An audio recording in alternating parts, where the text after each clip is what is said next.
Hello guys, welcome to our channel.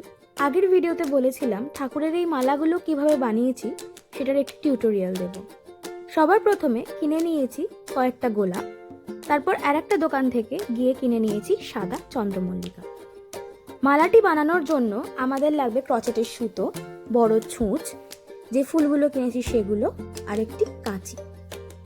সবার প্রথমে আমরা ছুঁচে সুতোটা পরিয়ে নেব। পরিয়ে নেওয়ার পর গোলাপের যে পেটালসগুলো আছে সেগুলো আলাদা করে নেব। পেটালসগুলো আলাদা করার পর চন্দ্রমল্লিকা ফুলের যে পেটালসগুলো আছে সেগুলো পরপর আমরা আলাদা করে নেব।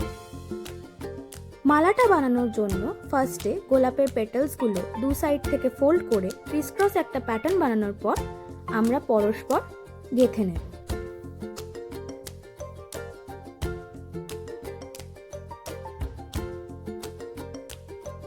কয়েকটা পেটালস গেঁথে নেওয়ার পর আমরা কিছুটা এরকম টাইপের একটা প্যাটার্ন দেখতে পাব। এই প্যাটার্নটা হয়ে যাওয়ার পর আমরা যে চন্দ্রমল্লিকা ফুলের পেটালসগুলো ছিঁড়ে নিয়েছিলাম সেগুলো দিয়ে সেম প্যাটার্নে আমরা চন্দ্রমল্লিকা ফুলগুলো গেঁথে নেব।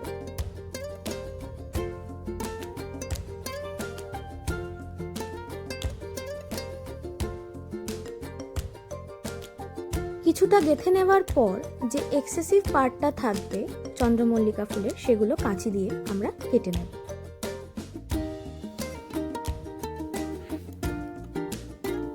চন্দ্রমল্লিকা ফুলটা গেঁথে নেওয়ার পর সেম ভাবে আবার কিছুটা অংশ আমরা গোলাপ দিয়ে গেঁথে নেব।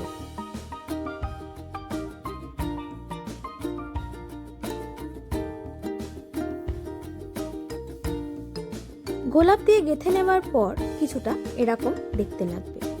তারপর আবার একইভাবে চন্দ্রমল্লিকা ফুলটা দিয়ে সেম প্যাটার্ন সেম ভাবে আমরা রিপিট করে নেব।